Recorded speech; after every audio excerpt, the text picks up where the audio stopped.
PSSM spiritual సొసైటీకి ముందుగా నా ఆత్మ ప్రమాణాలు. నా పేరు ఆనూరి కేశవరావు. మా అమ్మగారి పేరు ఆనూరి సరోజనమ్మ, మా తమ్ముడి పేరు బాలాజీ. మేము 2017లో ధ్యానంలోకి వచ్చాము. కరెక్ట్గా ధ్యానం వచ్చే టయానికి మేము మా పర్సనల్ ప్రాబ్లం, మా ఫ్యామిలీ ప్రాబ్లమ్స్ నుంచి బాగా స్ట్రెస్ గురయ్యి, బాగా ఒత్తిడికి లోనయ్యి, మాకు ఎటువంటి పాలుపోని పరిస్థితుల్లో బాగా ఎంతో ఇదిగా డిస్టర్బెన్స్లో ఉన్నాము. అటువంటి టైంలో కరెక్ట్గా ఇన్ టైం కరెక్ట్గా విశ్వం మాస్టర్ గారు, అలాగే మా స్పిరిచువల్ నడిపిస్తున్నటువంటి నసారెడ్డి మాస్టర్ గారు ఇద్దరు కలిసి ఆ రోజు మా ఇంటి దగ్గరికి వచ్చారు. 2017 సంవత్సరం జూన్లో వచ్చారు. ఫస్ట్గా మాకు ధ్యానం గురించి పరిచయం చేసి ధ్యానం ఎలా చేయాలి, అది ఏందనేది చూపించారు వాళ్ళు. ఎమ్మటే చేసాము కొద్దిగా. తర్వాత నుంచి ప్రాక్టీస్ చేసాము. తర్వాత ఇట్లా ధ్యాన సెంటర్లో ఇట్లా రవీంద్ర సార్ గారు ఇట్లా ధ్యానం స్పిరిచువల్ ఆత్మ విజ్ఞాన కేర్ పిరమిడ్ సెంటర్ కనిగిరిలో నడిపేవాళ్ళు. ఆత్మ విజ్ఞాన కేర్ పిరమిడ్ సెంటర్లో మేము ప్రతి ఆదివారం ఇట్లా ధ్యాన సప్తాహానికి వెళ్ళేవాళ్ళం. అంటే ఫస్ట్ టైం వెళ్ళాము. వెళ్ళి ఇట్లా ఆదివారం క్లాసులకు అటెండ్ అయ్యి క్లాసులు ఎలా ఉన్నాయా ఏందనేది మేము కొద్దిగా అబ్జర్వ్ చేసాము. నిదానంగా సాధన అనేది చేస్తూ ఉన్నాము. అంటే మేము మా ఇంటికాడ కొద్దిగా ప్రాక్టీస్ చేసుకొని ముందుగా ఒక 2-3 రోజులు, తర్వాత ఇట్లా ధ్యాన సెంటర్ దగ్గరికి వెళ్ళి మేము ఇట్లా ధ్యానం చేసుకుంటా ఉన్నాము. నిదానంగా ధ్యానం మనం ఎక్కువ సాధన చేసుకునే కొద్దీ, అంటే ఫస్ట్ ఆఫ్ ఆల్ చెప్పింది ఏమిటంటే, ప్రతి ఒక్కరూ ఎవరు వయసు ఎన్ని సంవత్సరాలు ఉంటుందో అన్ని నిమిషాల పాటు ధ్యానం చేయాలన్నారు. అంటే మార్నింగ్ 1 సెషన్, సాయంత్రం 1 సెషను, అలా మేము ప్రాక్టీస్ చేసుకుంటా ఉన్నాము. నిదానంగా ధ్యానం చేసే కొద్దీ మాకు ఏదో తెలియని ప్రశాంతత, ఆనందం మాకు కొద్దిగా అర్థమైపోయింది. అలా మేము ధ్యాన సాధన పెంచుకుంటూ పోయే కొద్దీ మాకు తెలియని ఏదో ఒక ఆనందం, అదేదో ఫీలింగ్. అంటే మన బ్రహ్మర్షి పత్రిజీ గారు గురువుగారు చెప్పినట్టుగా, ముందుగా మనం ధ్యానంలో కూర్చున్న వెంటనే మనకు ముందు బాగా తేలికైన భావన అనేది ఏర్పడుతున్నాడు. అంటే మనం కూర్చున్నది కూడా మనకు తెలియదు.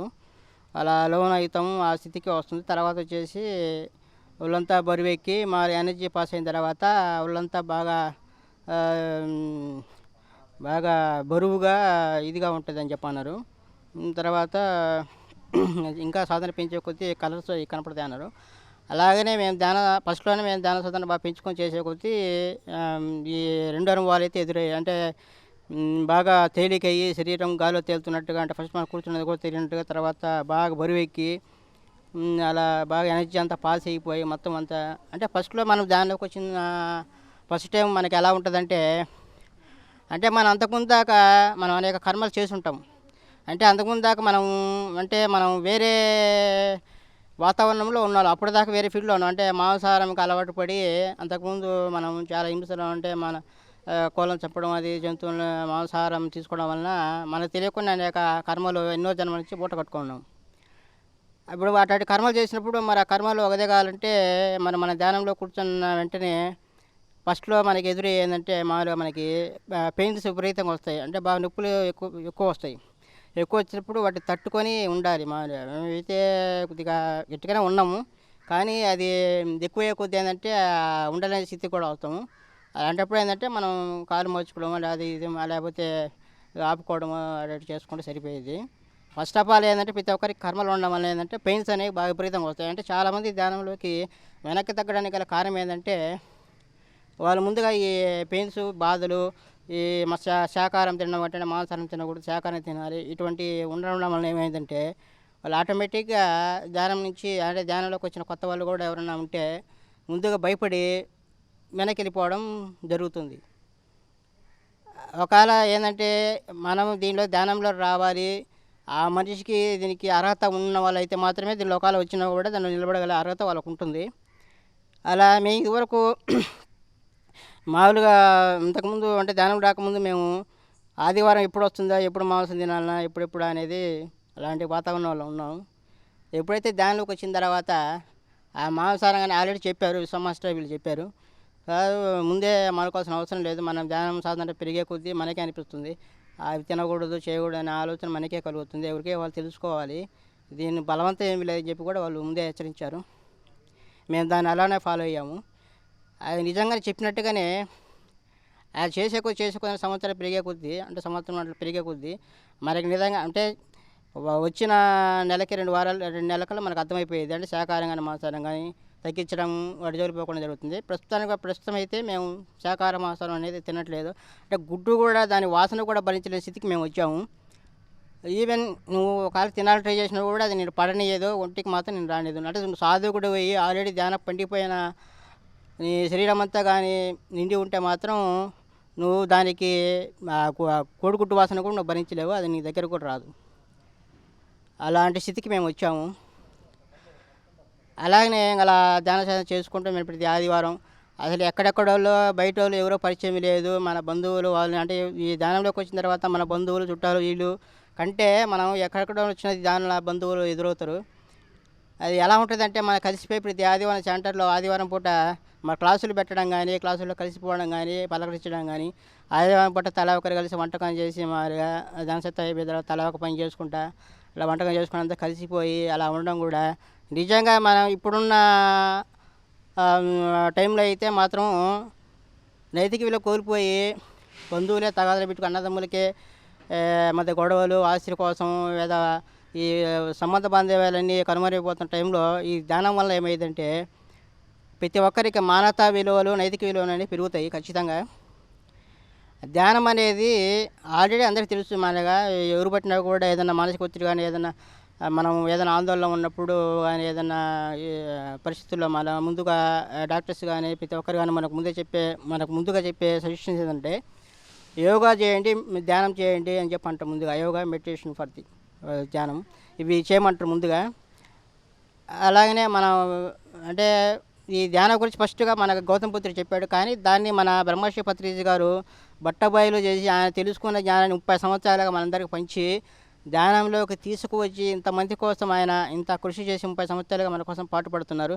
నిజంగా నేను ఇప్పుడు కనుక్కుంటున్నానంటే ఇప్పుడు ఈ ధ్యానం వల్ల మనకు కలిగేలాగానే మన ఉండే పరిస్థితులను బట్టి ఇప్పటికీ నేను అనుకుంటుంటా ఆయన ధ్యానాన్ని కానీ పరిచయం కానీ చేయకపోతే మనం ఏ స్థాయిలో ఉండేవాళ్ళం, మనం ఎక్కడ ఉండేవాళ్ళం అని ఇప్పుడు కనుక్కుంటూ ఉంటా. గురువుగారు నిజంగా ఆయన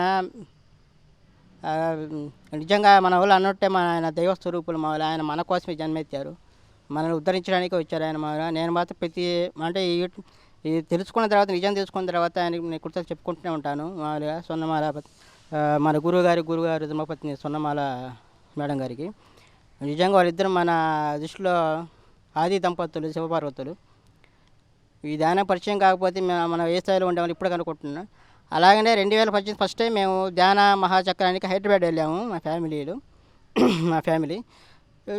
అప్పటికి ధ్యాన చక్రం పోయే ముందు మా తమ్ముడికి బాగలేదు, వేరే పరిస్థితులు ఉండే అయినా కూడా మేము ధ్యాన చక్రానికి తర్వాత మా తమ్ముడు వెళ్దామని చెప్పాను. సరే అని చెప్పి వెళ్ళి ఉన్నాము. అంటే బాగాలేకపోయినా కూడా మేము అక్కడ మహాధ్యానం పెట్టారు, అక్కడ ధ్యానంలో పాల్గొన్నాము. ఇట్లా మా తమ్ముడు ఇట్లా విడిగా ఉన్నా కూడా వీళ్ళు ఉన్నారు, మన నసడు సార్ మధు వీళ్ళంతా. తర్వాత అంటే ఫస్ట్ వాతావరణం ఏంటంటే అక్కడ కడతాల్లో బాగా విపరీతమైన కోల్డ్ చలిగా ఉంటుందన్నమాట. అది ఫస్ట్ టైం. అంటే మేమైతే ఇటువంటి వాతావరణాన్ని కొద్దిగా తట్టుకుంటామని మాకు అలవాటే. ఆ తమ్ముడికి ఏంటంటే కొద్దిగా బాగాలేపడం అతను ఏంటంటే కొత్త వాతావరణానికి పెద్దగా అతను అడ్జస్ట్ కాలేడు. తర్వాత పిరమిడ్లో ఉన్న తర్వాత వాతావరణానికి, ఆ చల్లదనానికి మార్బుల్స్ కాబట్టి కొద్దిగా ఎఫెక్ట్ పడ్డది. లాస్ట్ మూమెంట్లో మేము అట్నే చిన్నగా వాంతులు అవి జరగడం జరిగింది. లాస్ట్లో మేము అట్నే వచ్చాము బస్సులో. రవీంద్ర సార్ కూడా కొబ్బరి నీళ్ళు ఇచ్చాయి దగ్గర ఆయన హెల్ప్ చేసి బాగానే చేశాడు. కానీ లాస్ట్లో మూమెంట్లో కూడా నరసరెడ్డి గారు వీళ్ళు గురుగారిని కలుద్దామన్నారు. కానీ మేము ఎందుకులే ఆయన ఇబ్బంది పెట్టని చెప్పి మేము అలానే వచ్చేసాము. మీరు చెప్తే నమ్మరేమో కానీ ఆ నైట్ పూట వచ్చాము ఇంటికి. కానీ మా పరిస్థితి అప్పుడు ఎలా ఉందంటే నెక్స్ట్ డే జనవరి 1 ఆ రోజు నైట్ కరెక్ట్గా 9:30 టైంలో ఇప్పుడు వచ్చాము. మామూలు ఇక్కడికి హాస్పిటల్ తీసుకుపోతే అక్కడ అతను కనిగిరి రామనాయుడు హాస్పిటల్ దగ్గర తీసుకుపోతే అతను చూసి గంట దాకా చూసి లాస్ట్లో అతను ఈ అబ్బాయికి మేము చేయలేము, చేయి దాటిపోయింది, మీరు ఇమ్మీడియట్గా ఒంగోలు తీసుకెళ్ళన్నారు. తర్వాత అప్పుడు టైం కూడా బాగా లేట్ అయింది. మేము వెళ్ళడమే 10:30, 11 అయింది, 12 అయింది. ఆ 12 టైంలో కూడా నేను కూడా ఏం చేయలేదు, ఎవరన్నా పిలుద్దాంరా మాలో బాగా హెల్ప్ చేస్తారనుకుంటే నేను కూడా ఈ టైంలో ఎవరు వస్తారమ్మా అని చెప్పి అన్నాను. కానీ మా అమ్మ మాత్రం ఒప్పుకోలేదు. సరే అని చెప్పి ఆ ఇందిరా కాలనీ వెనక సైడ్ వెళ్తే మా వెనకాల వేరే దైవం పంపించినట్టుగా వేరే కుర్రోళ్ళు మా అంటే నా ఏజే ఉంటుంది, వాళ్ళ ముగ్గురు నలుగురు వచ్చారు. వాళ్ళు అమ్మ తీసుకెళ్దాం మా అబ్బాయిని అని చెప్పాను. అంటే మా తమ్ముడు అప్పుడు బాగా ఎనర్జీస్ అంతా లాస్ అయిపోయి మామూలుగా కాల్షియం మూలకాల శాతం అంతా పడిపోయి మరి అతను కదలే పరిస్థితిలో ఉన్నాడు. అంటే ఇంకా ఉండడు ఈ మనిషి అయిపోతాడు అనుకున్నది, కదలలేక పడిపోయి ఉన్నాడు అన్నమాట. ఆ టైంలో వాళ్ళు వచ్చి హెల్ప్ చేసి మాకు తీసుకొచ్చిన తర్వాత మా పక్కన వాళ్ళ కారు మాట్లాడాం. అంటే వాళ్ళు డ్రైవింగ్ కారు వెహికల్స్ అవి నడుపుతుంటారు మాలో. వాళ్ళు కాల్ చేసి కారు తీసుకొచ్చారు. తర్వాత నెక్స్ట్ డే జనవరి 1 ఆ టైంలో మనకి ఏటీఎంలో ఒకసారి డబ్బులు రావు, కానీ నేను పోయి ఏటీఎంలో కొడితే డబ్బులు వచ్చాయి. డబ్బులు వచ్చే తర్వాత కారు వచ్చింది. కారు వచ్చిన తర్వాత వీళ్ళు హెల్ప్ చేశారు. కారు వచ్చింది, కారులో వెళ్ళాము, తమ్ముడు తీసుకొని వెళ్ళాము. హాస్పిటల్ కూడా ఎక్కడుందో తెలియదు, ఒంగోలులో మాలో చివర టౌన్ అవతల వెళ్ళాము. మిరాకిల్గా ఆయన చూసాడు, నెట్లో చూసిన తర్వాత హాస్పిటల్కి వెళ్ళాము. హాస్పిటల్కి వెళ్ళి ఐసీలో ఇంకా వాళ్ళకి అప్పచెప్పాడు, అంతా వాళ్ళే చూసుకున్నారు. డబ్బులు ఎంతైనా కానీ మాకైతే టయానికి ఏ కావాలంటే మొత్తం అన్నీ తిరిగినాయి. మా తమ్ముడు పూర్తిగా రికవర్ అయినా. అయితే మా తర్వాత మేము కొద్దిగా ఇబ్బంది పడ్డా, అంటే ఫస్ట్ టైం ధ్యాన మహాచక్రం వచ్చిన తర్వాత ఏంది ఇట్లా అయిపోయిందని చెప్పి అనుకున్నాం. కానీ నిదానంగా మాకు 1 సంవత్సరం పోయిన తర్వాత కానీ అసలు ఏంది అని చెప్పేది మాకు అర్థం కాలేదు. అంటే మేము తర్వాత కొద్దిగా డిస్పెన్స్కి అయినాను. అంటే మనం ఈ ధ్యాన మహాచక్రానికి వచ్చి కూడా మనకేంది ఈ పరిస్థితి ఎదురైందని చెప్పి కూడా మేము కొద్దిగా తగ్గినాం. తర్వాత సంవత్సరం తర్వాత ఈ మధ్య కూడా తర్వాత మన నిదానంగా మాకు ఒకటి అర్థమైపోయింది. అంటే గత జన్మలో చేసుకున్న కర్మ ఏదో పరిపాకం అనేది పెద్దది ఉంది, ఆ కర్మ అనేది ఉండడం వల్లనే ఇది వచ్చింది మామూలుగా అని చెప్పి మాకు అర్థమైపోయింది. అంటే ఆ కర్తాలకి అక్కడికి ధ్యానమహాచక్రం రావడం వల్లనే ఆ కర్మ అనేది అందరితో తొలగిపోయిందని చెప్పి మేము చాలా సంతోషపడుతున్నాం. అదే మనకు దైవ సాయం అందిద్దానంటే మేము అక్కడ రావడం వల్లనే మాకు ఆ టైంకి మాకు జరగని పరిస్థితులు కూడా ఎమ్మటెమ్మటే జరిగి మాకు కొద్దిగా కష్టం అనిపించినా కూడా తర్వాత హ్యాపీగానే ఉన్నాం. మామూలుగా అంతా వదిలిపోయింది, హ్యాపీగానే ఉన్నాం. ఇప్పుడు కూడా మా తమ్ముడు ధ్యాన సెంటర్కి రాకపోయినా కూడా అతను ఇంట్లో సాధన చేస్తూనే ఉన్నాడు, గంట సాధన చేస్తాడు. మేమైతే ధ్యానం చేస్తూనే ఉన్నాం ముగ్గురు. మాలో ఈ మధ్య చక్రస్ ధ్యానం ఒకటి చేస్తున్నాం. మాలో అలా ఇన్నర్ జర్నీ కొద్దిగా మిస్ అయిపోయాను, తర్వాత అయినా చేస్తాము. వాటికి మాత్రం బాగా అర్థమైద్ది. ఈ ధ్యానం అనేది ధ్యానం నీకు కుదిరితే మాత్రము ధ్యానం కుదిరితే నువ్వు 10 నిమిషాలు పావుగంట చేసినా కూడా నీకు బ్రహ్మాండంగా ఉంటుంది. నీకు కానీ ధ్యానం కనుక కుదరకపోతే నువ్వు గంట కానీ 2 గంటలు చేసినా కూడా నీకు ధ్యానం చేసినా కూడా వేస్టే మాలి. ఒకవేళ నీకు డిస్టర్బెన్స్ ఉండి ధ్యానం కుదరకపోతే నువ్వు మానేసి ఏమైనా స్వాధ్యాయం ఏమైనా బుక్కులు బాగా చదువుకొని నీకు మళ్ళీ కుదిరినప్పుడు నువ్వు ధ్యానంలో కూర్చో, నీకు హ్యాపీగా ఉంటుంది. నేను చెప్పేది అదే మాలి.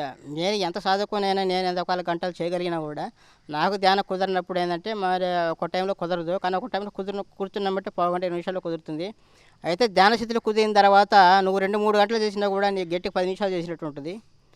కానీ అదే ధ్యానం కుదరకపోతే నువ్వు ఒక 10 నిమిషాలు పావుగంట చేసినా కూడా నీకు గంట ఉన్నట్టు ఉంటుంది. మరి నువ్వు అసలు ఉండలేవు. మరి నా అనుభవం అయితే చెప్తున్నాను. మరి మన వాళ్ళు ఎందుకన్నా నాకు తెలియదు, కానీ ధ్యానం పర్ఫెక్ట్ మెడిసిన్. మరి ధ్యానం ద్వారా మనం అన్నీ పొందొచ్చు.